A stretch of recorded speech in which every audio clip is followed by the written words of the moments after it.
Hey guys, Kev here, and I want to do my review on the Laulima Metalcraft Hoku Clicky, and this version here is in titanium. So we have a titanium body, and then we have I believe this ring here is in aluminum. We have the titanium clip. This is their short clip, I believe, and it has the logo. Then we have black hardware there. So what I want to do is just kind of go over my thoughts on this flashlight now that I've had it for probably around a month. I wanted to show you the programming instructions in case you have one of these and you're looking on the internet to try to figure out how to program it. It can be difficult with flashlights, especially custom flashlights, to find the information you want on YouTube. Because I am now deep down this rabbit hole. I'm not going to say deep because I'm not like modding flashlights, but like I am buying custom flashlights left and right, trying to just experience everything. It started with actually started with the Hoku. A couple years ago, I got the twisty version of this, and I did eventually sell it because I really wanted a Clicky, and they didn't have it then. And then they came out with it recently, so I got one. But this was the light that really drug me down the hole. But for the longest, I thought that I just had to have this size. I had to have this AAA 10440 size, and I just wouldn't try anything else until recently. By the way, this is the CWF Micro Click, or it'll be referred to as the Micro Arcadian as well. This is titanium DLC with a Zerblast and a titanium stonewash clip. And then recently I got this F2 from Focusworks, custom flashlight in aluminum titanium clip, and this guy rocks a 14500, so I upped my thickness and I really fell in love with that. It really just gives you a great balance of just functionality and battery runtime. That's where these were lacking, was runtime and heat dissipation. They just get really hot because they're so small and they have decent power, right? But anyway, I got this. This is, by the way, this would be my recommendation as an entry to this world if you're interested in that recommendation. These are $185. They're custom made in Canada by a guy. They're very simple. They have a low, medium, and a high. You can get them in memory or not memory, and then you can get them in 2 different temperatures, which is the color of the light. You can either get it in 4000 K or Kelvin, or you can get it in 5000 K, which is this. So this is a little warmer light. This is a little brighter / whiter light, that kind of deal. So hopefully that makes sense. But anyway, this would be my recommendation for that because it's just like the perfect balance of everything, and the cost is really good. So that's the Focusworks F2. And then I got a Okluma DC0, which would again be a recommendation for me if you're looking for the best overall simplistic EDC. It really doesn't get better than this. It doesn't have a ton of output, but you really don't need it. They can be pricey secondary, and even new, these are $480 or $450 in titanium. They're a little cheaper in aluminum, but it's a great size because it fits between these, and it's still rocking that 14500 anyway. And then I just got this guy. This is the CWF, same guy here. This is the Peanut, which is sort of a chunky version of this guy, really. And I'm in love with this. I never thought I would like a 18350 size battery light, but here I am. And I just ordered 2 more different custom lights. So I'm just down a deep, dark hole right now. Anyway, we'll do size comparisons then. Since I have these out, some of you might have the DC0. So there you go. It is definitely thinner and shorter than the DC0. Right there. This one actually puts out more lumens, if that matters to you. I don't think it should, but I didn't think that until a week ago. So, hey. Here is a CWF, probably the best comparison that I have, and maybe is the best comparison. Same size, essentially, all around. This is a little bit thicker up top because it has this domed area, which actually makes it more comfortable to hold in the cigar grip that I discovered recently, thanks to that peanut flashlight. So this you can hold like that as well, but I think this is a little bit more comfortable, and you get farther away from the front of the light, which is what gets hot. And these get hot, guys. If you run them on medium or high for almost any length of time, more than 15 seconds, they start really warming up. Here's the F2. So again, thinner by a good margin, definitely shorter as well. And then we have the peanut, which is going to be shorter and way fatter. Okay. And then for reference, so you guys know, for those of you who are rocking AAA only lights and have to have the thinnest thing in pocket like I did, this is 0.63 inches. And for reference, why I say the Okluma is the perfect balance, you're looking at 0.72 there, where most 14500s are probably closer to this 0.85-ish range. Now that's obviously the thickest point, but this Okluma stays that thin throughout, which is impressive. And it really does show up in your pocket.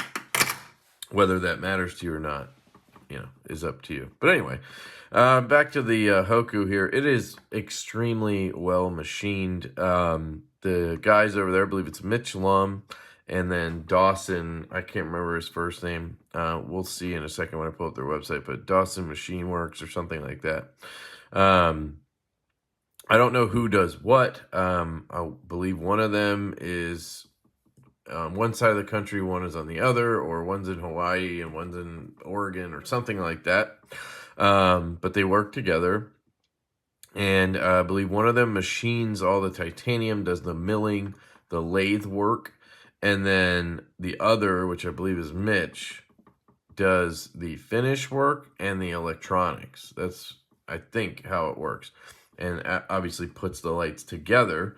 So they are a team, and they do everything together, which is very, very cool. I may have gotten the order of what they do wrong there, but you get the gist of it.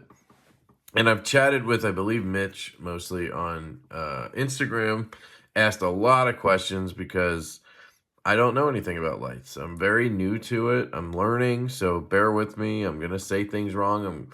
I try not to act like I know things that I don't. So I try to be good about that. But anything that needs correcting, please put down in the comments. I would really appreciate that, so people who watch this can get that information. But you can see the titanium here is absolutely beautifully machined. They do some of my favorite work. You can see I've carried it. I don't baby my lights at all. They go in the pocket, and they get used. There's no really protecting them, especially when you get ones that are machined titanium like this. I thought maybe it had a light tumble, but it might. But I think this might just be machine tie. See that scratch there? There's going to be some all over the aluminum part here. The clip looks okay. The clip works really well. They've got that clip down pat. It's very well done. Ceramic ball in there. It's very sturdy too. I've noticed on some lights, like my F2, it can shift a little. And from factory, at least, I had to tighten those bad boys down quite a bit.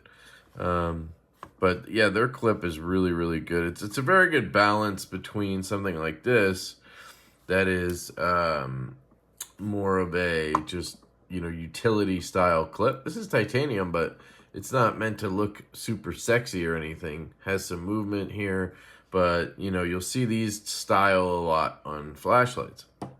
But it's a good balance of that and this, right? This is a machined milled titanium clip for the CWF, but the problem with it is the carry is a bit shallow. It can be really tight. It's more of a knife style clip, I would say, right? Where this is a good balance, I think, between the two. It looks really nice. and sexy and sleek, but it has that sort of retention and just feel that a flashlight clip does, which is important because, you know, a flashlight is round where a knife is flat usually, you know, for the most part. And so you have to have a little bit of a different clip design, I think, for it to be functional, and that feels really good. You can see the bevel or bezel here, sorry, looks fantastic. We'll look it up and we can see what the emitters are. I'm not an expert on that stuff. I should grab the card, but I'm pretty sure we're rocking a 4500 Kelvin on this. But let me grab that.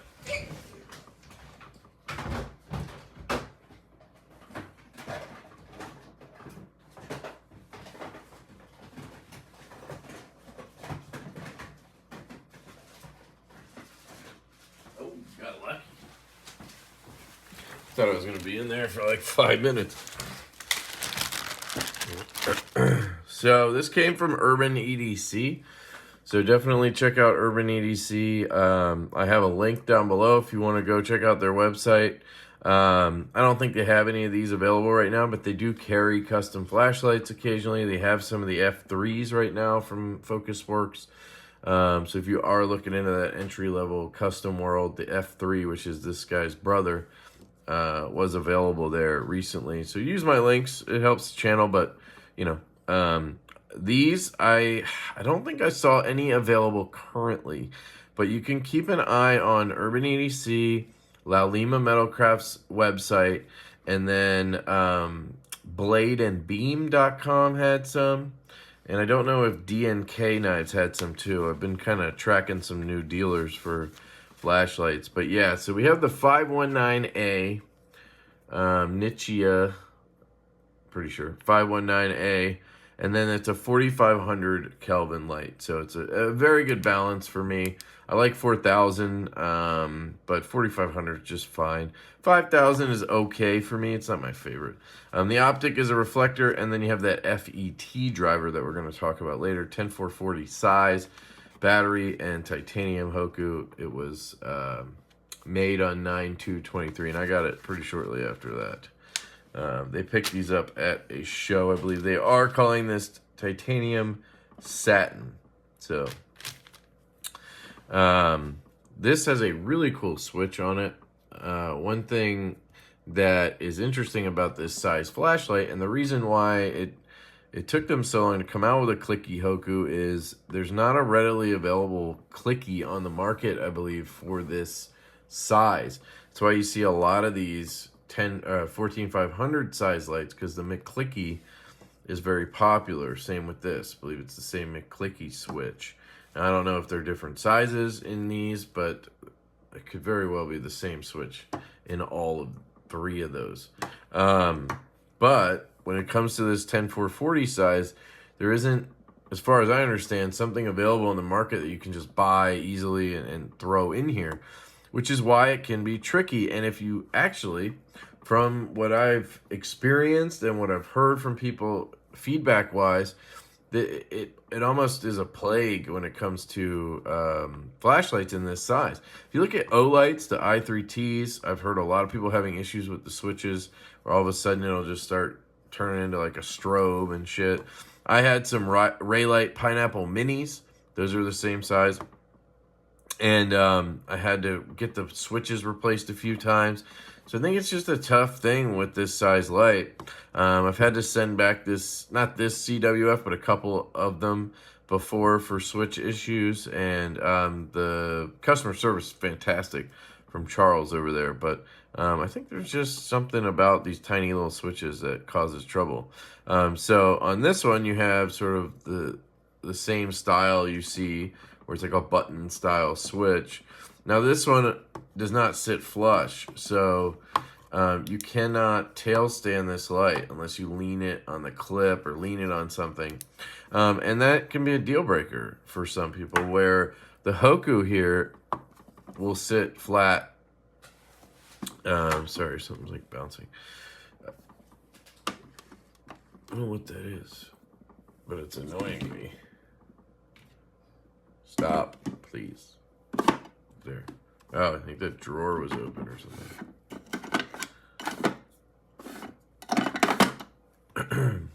Sorry. So it'll sit flat, and so you can tail stand this guy, right? Which is very nice. And it has this little power switch button right here, which is cool. And it did take me a little bit to get used to this because you kind of have to dig in there to click it. Where this one, I was so used to the way this was, where it sits up a little bit. You can just easily push that, right? Now, this is a reverse clicky, much like this light. Once you get to the 14500 size, you're going to see forward clickies much more. Everything else I have, honestly, is a forward clicky, except these two 10440 size lights. And a forward clicky is like this, where you click half presses. You don't click all the way. And you select the brightness you want. Then you click in and fully engage it. A reverse clicky is where you click it all the way on. And then you do half presses to cycle through what you want. And I personally thought that was what made the most sense to me. Because I'm not trying to be tactical or anything. And I thought it's just nice to turn on, and then you just cycle. You don't have to fiddle with trying to remember like how many clicks you're at and all this stuff. It just felt weird to me. But I got used to it very quickly once I got this, and now I prefer this. So, yes, I was wrong. But it is fun. It is fine. It works just great. There's no issues with it or anything. It's just... I can do both. I just kind of like the forward clicky now. I don't know, it's weird. But that is a forward clicky. The battery is a 10440, and real quick, the threads.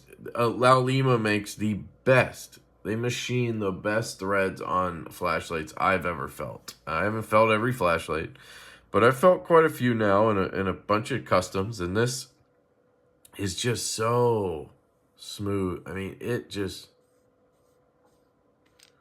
There's just no, there's no grit. It's so well done. It really is. It's impressive. Now, I guess this portion here is actually aluminum. So that could be part of why it feels better than the titanium lights. I don't know. But it just feels great. And they use the best O-rings. I don't know what it is, but it just feels so smooth when you're tightening and loosening. And that's an important thing on flashlights. Like on the DC0, it's good. Very well done. But you can hear that, right? It screeches a little bit, you know, that kind of stuff. And then when you get to the full tightness, you got to kind of give it the old tightness there. On the CWF, again, pretty tight, screechy.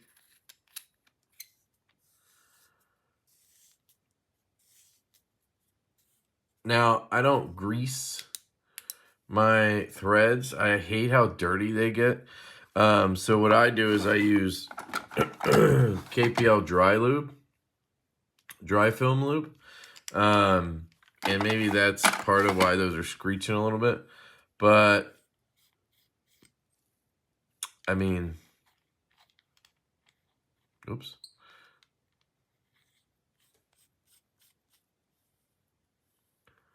Just very, very good. I mean, I can get it to make those sounds too, I guess. But just something I wanted to note. I really love the threads on all of their lights that I've handled.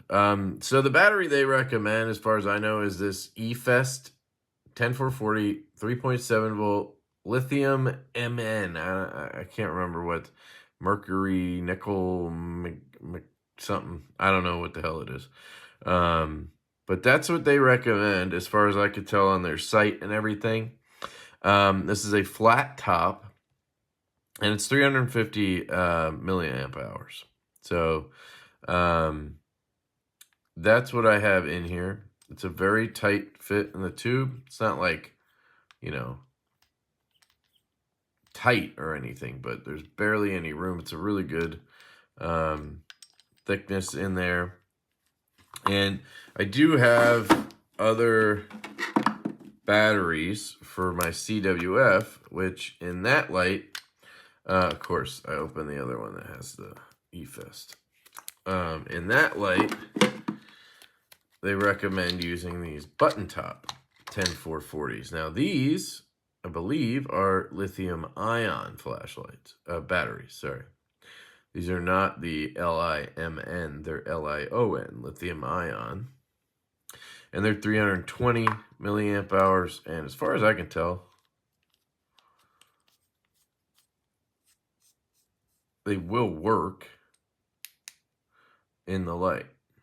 So it's kind of a thing where as far as I can tell, every of these custom makers, they all prefer different batteries for their lights. And there's really, I always wonder what the rhyme or reason is with it. But whatever they recommend, I just buy a few of those. They're very affordable. They're like, $3-4 each. You buy 4 of them or whatever, and you're good to go. So I always try to use what they recommend. All right. So this has the FET driver in it with this guppy thing. It's on the website. We can look at it if anybody wants to nerd out. But I will show you real quick how to program it.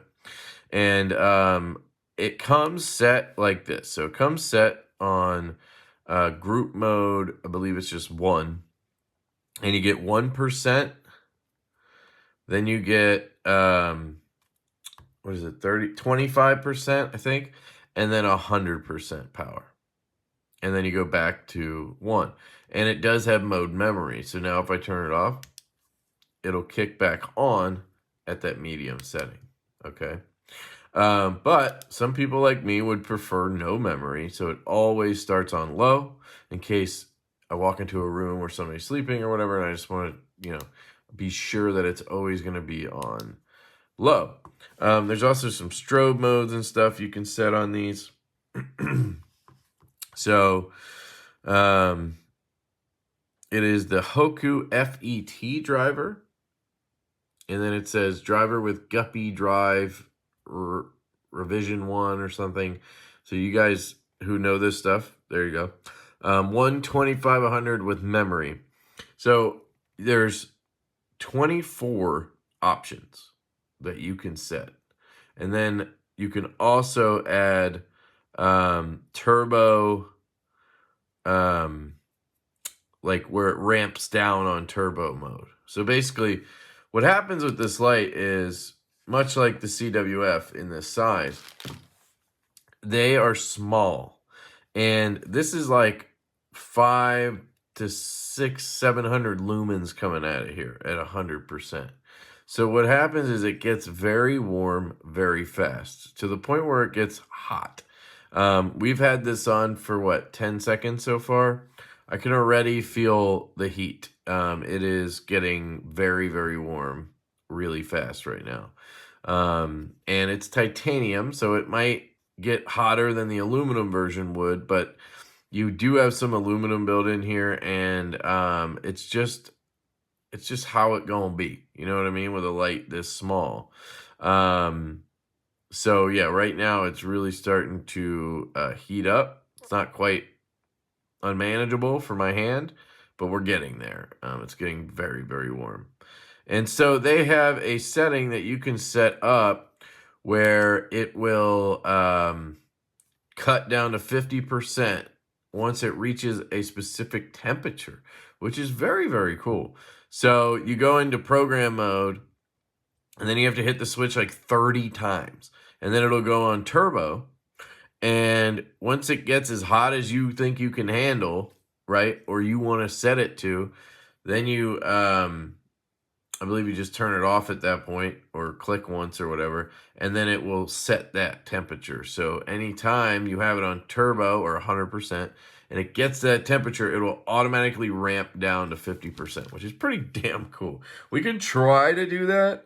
I kind of don't want to do that because if I sell this, which I may, because like I said, I'm now getting into these larger lights. I'm going to have to move at least one of these little guys just because I'm not made of money. And I don't know if I'd want to sell it with the ramp down set up, but we'll see. So here's the instructions on that, by the way. You just go to their website, Laulima Metalcraft, and then you can go down to the bottom. There's a thing for programming, and then they'll give you the instructions for all their drivers, which is very cool. So here's the 24 options, all right? I'm a very simple fellow. So I prefer I prefer 2 to 3 modes. And you can see there's a million options. You can even get a strobe included. Here's one that just has 2 options, and then they always have memory and no memory for each one. Here's one that's just turbo. I mean, there's a lot going on here, right? Moonlight, 100, no memory, right? Now, the 1% here, I guess, is not Moonlight. So I want to find something maybe that has Moonlight. So this says Moonlight 2, 25, and 100. I really would like to see one that says Moonlight 25 and 100.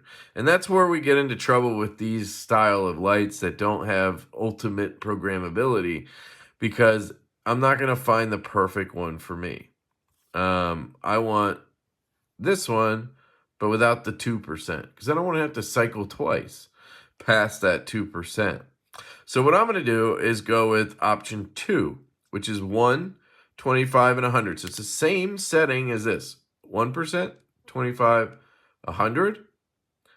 But this has memory, and I want no memory. So what I have to do is turn the light on. Then I have to tap it 8 times pretty quickly, and it'll start doing some flashy stuff. That means I'm in program mode, okay? And the nice thing about this program mode on the FET driver is once you get into program mode, you don't have to watch like how many flashes and try to click at the right time and shit, which can be a little frustrating on something like this with the CWF Dragon driver. Now, he really improved that with the Quantum Dragon. I really have got the hang of this one, and it's pretty easy to change stuff. But with this one, you just get to program mode, and then you click it as many times as your setting that you want. So I want setting 2. So I'm just going to go to program mode, and then I'm going to click it on twice. That's what I'm going to do. I think it's full clicks, but we'll test it. So we're going to go on. 1, 2, 3, 4, 5, 6, 7, 8. We're in program mode. Now we're going to click it twice. 1, 2, off. Now you see how it flashed twice? That's indicating that I put it in mode 2. So let's check and see if I got that right. It should kick on low. Good. Then we should be at 25. And then we should be at 100. And now when I turn it off, it should come back on low, not on that 100 again. If it had memory, it would come back on 100. So we're on low. Let's go to medium. We'll set that memory if it has memory. Turn it off.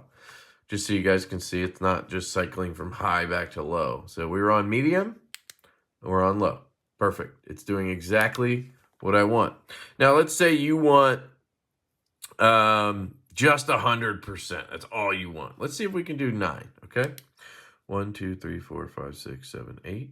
Okay, we're in program mode. 1, 2, 3, 4, 5, 6, 7, 8, 9. Back on. 1, 2. Oh, it only flashes twice every time, I guess?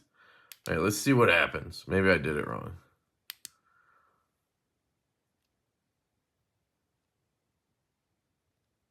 Oh, we ended up with a strobe. What did I do? So this is 1, 25, 100, and strobe. How did I do that? That was 4. Yep, it has memory. So we did this one, number 5. I thought I clicked 9 times, didn't I? So let's just double check what you have to do. Build 24 mind with the clicky, enter program mode, light switch start once proceeds, follow instructions. Switch mode groups rapidly 8 times. The light will then enter programming mode and flash. With the light in programming mode, tap the switch the same number of times as your desired mode group. The light will blink and your mode will be memorized. So it doesn't blink as many times, got it. To select mode group 3, tap the switch 8 times to quickly enter program mode. As soon as the light enters programming mode and begins flashing, tap the switch 3 times. The light will blink to recognize the mode group. So let's just try it again. 1, 2, 3, 4, 5, 6, 7, 8. Okay, we're in. 1, 2, 3, 4, 5, 6, 7, 8, 9. Ah, I was doing full clicks because I thought I had to. You can just do half clicks. So now it's going to be 100%. Just stays in 100% all the time. All right? Let's do the temperature thing. Shit, I'm here for it, guys. So we need to get into programming mode. Then we need to tap it 30 times. 1, 2, 3, 4, 5, 6, 7, 8. Okay, you ready? 1, 2, 3, 4, 5, 6, 7, 8, 9, 10, 11, 12, 13, 14, 15, 16, 17, 18, 19, 20, 21, 22, 23, 24, 26, 27, 28, 29, 30. And here we go. That was easy. This is easy, guys. Once you know what you're doing, it's very easy. So I do think I'm going to take this outside and give you guys a little bit of a look at it in the dark. You know, it's not the best. I agree with a lot of people that it's not the best to do these outside tests because the camera doesn't pick up what your eyes pick up. So, and everybody's eyes are different, right? But hold on, let me get back to this. When the turbo is at the desired temperature for the step down, turn it off. The turbo timer will then be set. Okay. So I'm going to give it a little bit because I really don't want to have it turn off like instantly, but it's getting very warm already. So let's say I'm holding it like this, cigar style, right? Once I start to feel that, that's when I'm like, okay, it's getting a little too hot here. And it's cooking. Bad boy's cooking. Woo! Yeah, like it hurts right now. It's getting to the point where I'm going to start having to let go of this grip. And you also don't want to go crazy because you don't want to burn up your driver and everything, right? It's getting hot in there, you know? It's getting hot in here. All right, I think we're at a pretty hot temperature here. So I'm going to turn it off right there. All right. So now, of course, we're back in that mode. So let's just see if it cuts down because we should be pretty close to that temperature, right?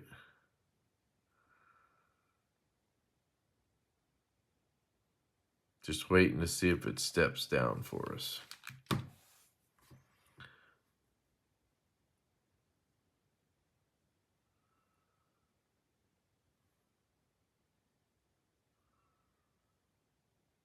I'm like hoping I don't miss it or something. Come on. I also don't know if it would be subtle, like it would just zzz, or if it's going to just snap to that, you know? So far, nothing is happening. It's just cooking. I mean, it's really hot right now. Like, it's hotter than I set it. So I don't know what's going on. Come on. Maybe we need to do it again?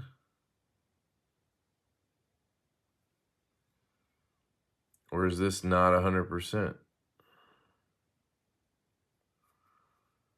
I think it's a timer. It's not a temperature. I think it's a timer, guys. There, did it do it? Or am I crazy? Set turbo. Yeah, it says turbo timer.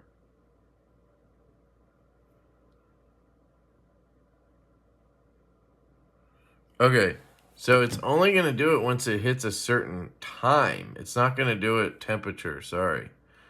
So I have to sit here and wait until I get to that same time, which I think it already hit because this looks dimmer than full brightness to me. So let's just turn it off. And then let's see what it looks like when I turn it back on. Yeah, I think that's brighter, right? I think it did time down a little bit. I don't know. But I think it's a timer, not a temperature sensor. So I'm an idiot. All right. So we've settled that. Let's get it back to mode group 2. So we get that no memory and we get the low, medium, high. All right. So 1, 2, 3, 4, 5, 6, 7, 8. And then I'm just going to do 1, 2. And that's stupid easy. I mean, that is literally the easiest thing I've programmed. And then we should be low, medium, high. Low, medium, high. Cut it off. Make sure we start on low again. And there we go. All right, so that is how you program your FET driver in the Hoku Clicky and the Hoku Twisty, apparently. So they have the information for all of their drivers on the website, which is cool. And here's the Hoku Clicky page, just so you can see. These go for $400, I believe. I think they were like $450 or $425 or something like that from Urban EDC, but I think they're right around $400 to $475. The ones with the vial slots for tritium are more expensive, which makes sense. I don't think it comes with tritium, but it comes with the slots. This does not have that. And then if you order from them, you go through this whole selection thing. It's pretty cool. Just read it and you'll be able to figure it out. Nichia 519A 4500. Anything else you guys should know? I don't think so. I think we're good. So what I'll do is I'll throw this battery on the charger and I'll put a fresh one in here. And then I'm going to take this outside and I'm just going to show you low, medium, and high. And that'll wrap up this review. I hope this is helpful to you guys. I know that I'm not an expert and there's a lot of stuff I don't know. But you know, I was trying to cover everything that I was hoping I'd see in reviews that I've been watching about flashlights, because there's just not many. There are some really good ones, but there's just not a lot out there. But yeah, important things are it is 10440 size, so it is a AAA size light, not a AAA.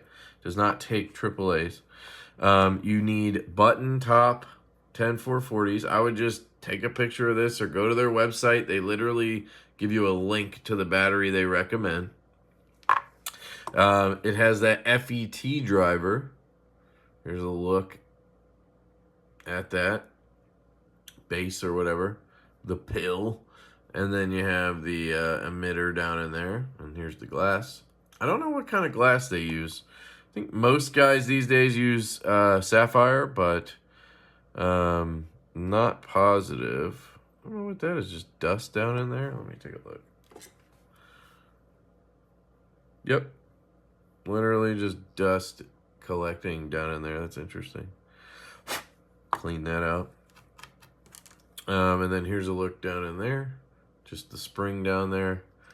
And there's the switch. This is still warm, guys. So, very cool light. Definitely really glad that they did come out with the Clicky version of this. I think it definitely rivals the CWF. I would say in some ways it's better. You have the tail stand. You have, I would say, much easier programmability. This one can be a pain to program, at least for me.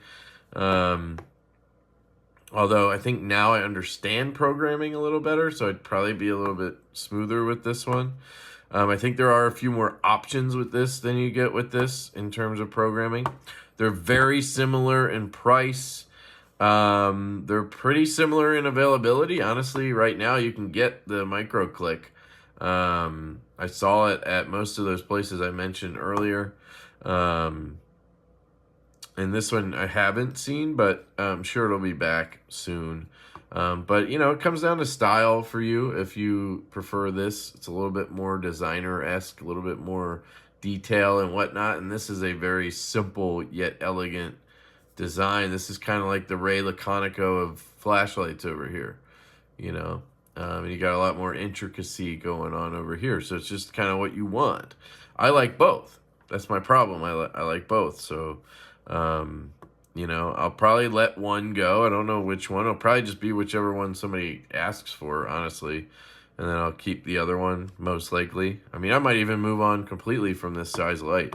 I'm that enamored with, you know, these larger ones. It's just cool, the stuff you can do with secondaries and triple emitters, and just having more runtime, and I don't know, just functionality wise, I just kind of like these larger ones a little better. But these definitely have their place. I think if you're in an urban environment, a smaller environment, you're just using it for EDC, checking for your keys under stuff, getting undressed at night, checking in on your kids, that kind of stuff, these are perfect. It's just that once I got to a point where I had a little bit more land, and I had to spend a little more time with the flashlight on a higher setting, and I just realized that the heat and the runtime just wasn't everything I wanted here. I could definitely get away with these. I'm not saying I'm doing something really crazy, but like, I feel more comfortable with this in the pocket. So yeah, there you go. That is the Laulima Metalcraft Hoku Clicky. Absolutely fantastic flashlight. I could not recommend the brand, the people there, or the light itself more. There's definitely more Laulima videos coming. I have a Ion Slim 14500 size light in the mail right now on the way. So we'll see if I ever get into their 18350 size lights later on.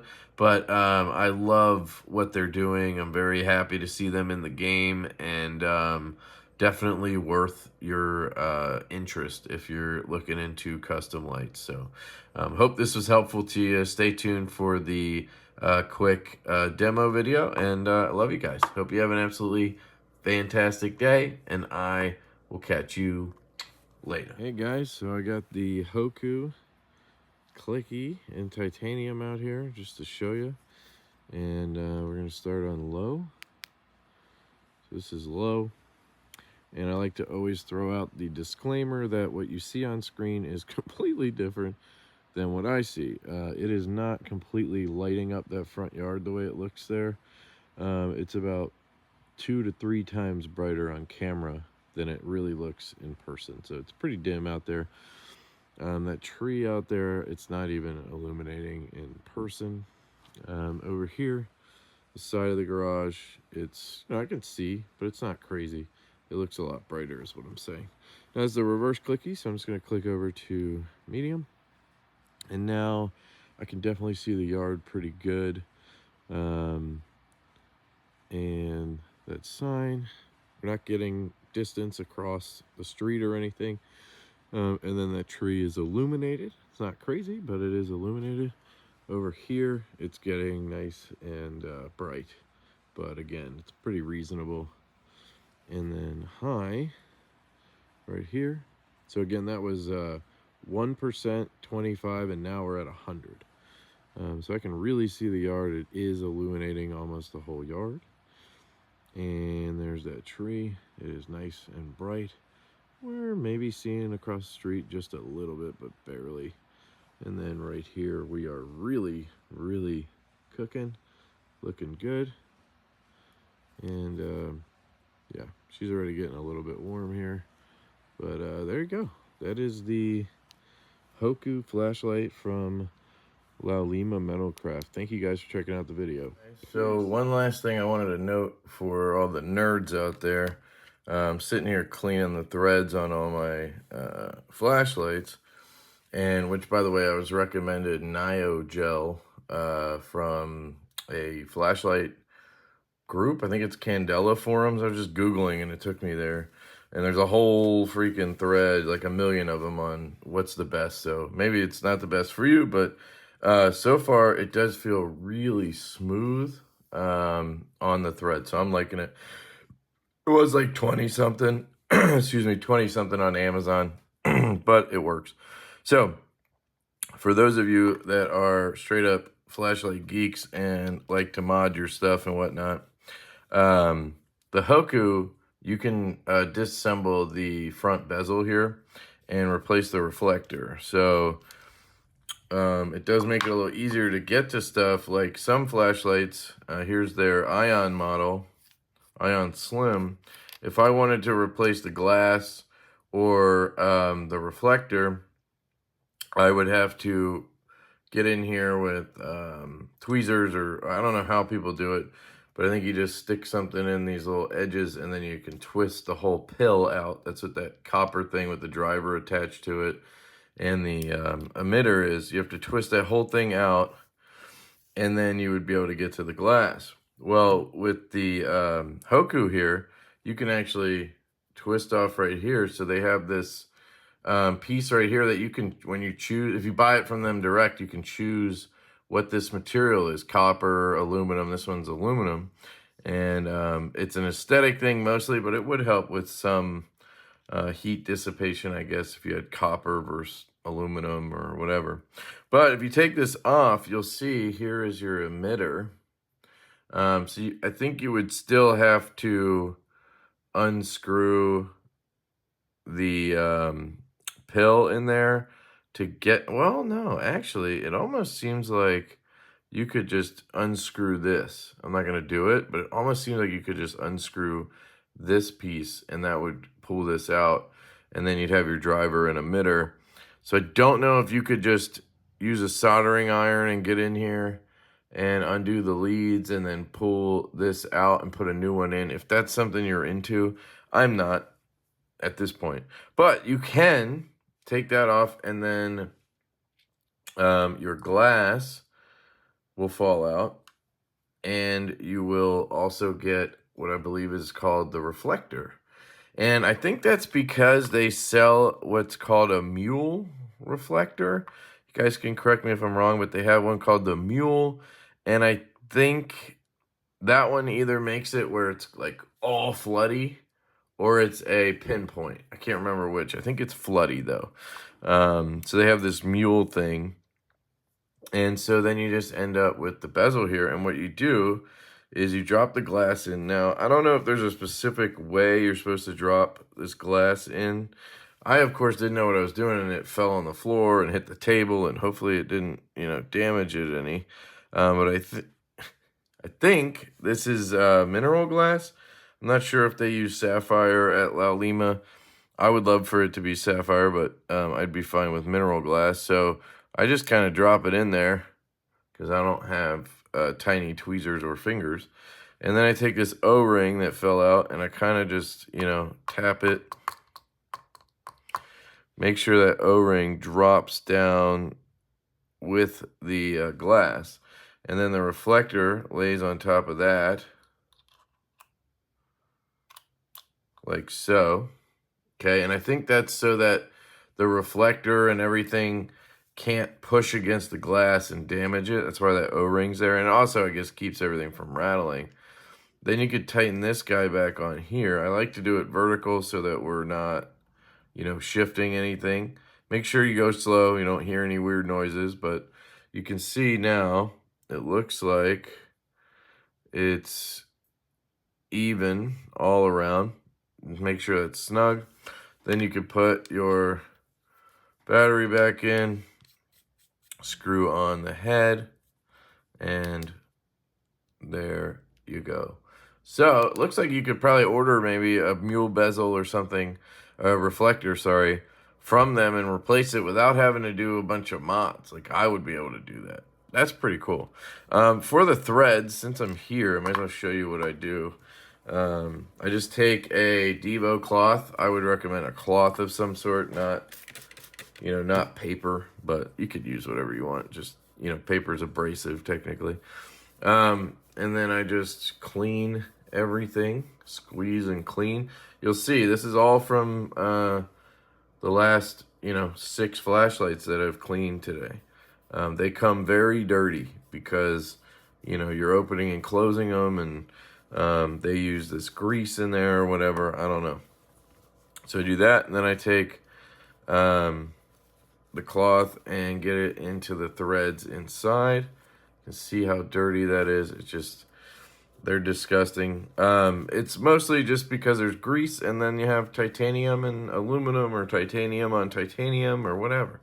And I do think that's why this specific flashlight and the one I had before, the twisty Hoku, had the just smoothest threads. I think it was because this piece right here is aluminum and it was copper on my first one. And those materials are going to be a little bit softer and less gritty than titanium would be. So these threads are very good, right? But it's tie on tie, so it's just not quite as buttery. It feels close though with that Nio gel. So then I take a little microfiber Q-tip. You can get these from KPL, knifepivotlube.com. Use my code LeftyEDC. These are amazing for knife cleanup, flashlights now. I mean, anything really. And they're small, much smaller than Q-tips. They have a little microfiber tip. You can also get them on Amazon for much cheaper. If you want, they're like $8 for 500.